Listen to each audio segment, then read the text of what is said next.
Retired ఉద్యోగులకు ఉద్వాసన. వివిధ శాఖలు కార్పొరేషన్లలో 1200 మంది ఉన్నట్లు గుర్తింపు. ఇప్పటికే మున్సిపల్ శాఖ నుంచి 177 మందిని తీసేస్తూ ఉత్తర్వులు జారీ చేసిర్రు. తాజాగా పంచాయతీరాజ్లో 47 మంది తొలగింపు. ఏడాది కిందే సమాచార సేకరణ ఎట్టకేలకు నిర్ణయం.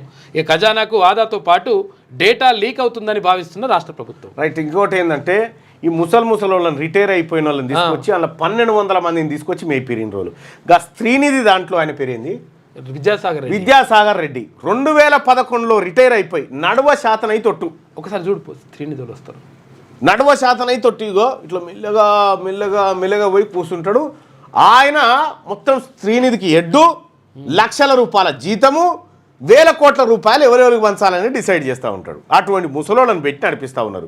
300 కోట్లు దాటితే ఐఏఎస్ అధికారి ఉండాలి, దానికి ఎండి కాదు. ఇక్కడ నిరుద్యోగులు ఎంతో మంది ఉంటే లక్షల జీతం లక్షల జీతం ఇచ్చుడు ముసలోళ్ళని పెట్టుకునేందుకు? ఎంత పరిచయం కాకపోతే శ్రీనిధి ఉండు. ఓకే. సో ఇట్లా రిటైర్డ్ ఉద్యోగులకు చెప్తందుకు వచ్చిండు మాట్లాడింది. మాట్లాడతావా?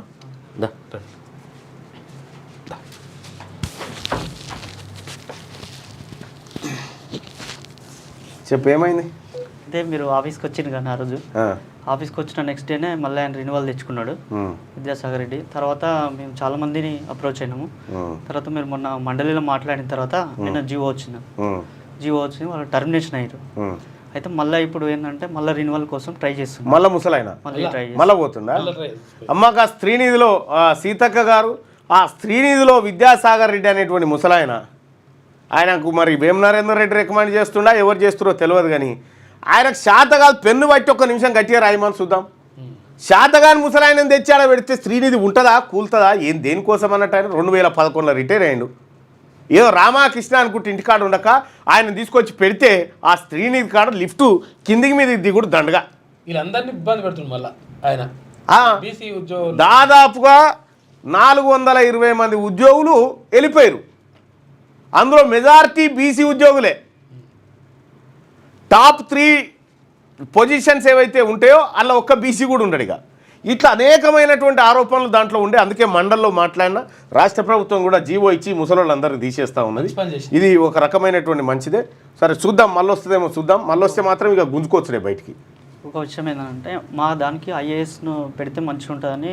ఐఏఎస్ను పెట్టాలి రూల్స్ ప్రకారం. అయితే ఎందుకనంటే ఈయన నాన్ ఐఏఎస్ ఈయన సర్క్యులర్ ఇస్తే కలెక్టర్లు కూడా ఏమి అట్లా రెస్పాండ్ కావట్లేదు.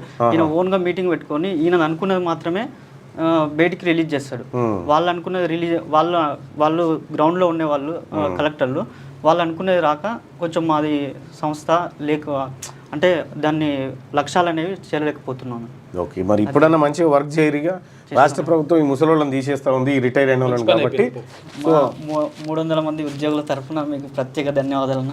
మీకు ఎప్పటికీ రుణపడి ఉంటాం, జన్మలకి రుణపడి ఉంటాం. థ్యాంక్ యూ బాయ్ సాబ్. మీరు అందరూ ఓట్లేస్తే గెలిచినా మీ గురించి మాట్లాడడానికి సామాజిక మద్దతు మాకు ఎప్పుడు మీకు ఉంటుందన్న. ఇది లైవ్ లో చెప్తున్నా. థ్యాంక్ యూ సో మచ్ అన్న. Thank you bye Saab.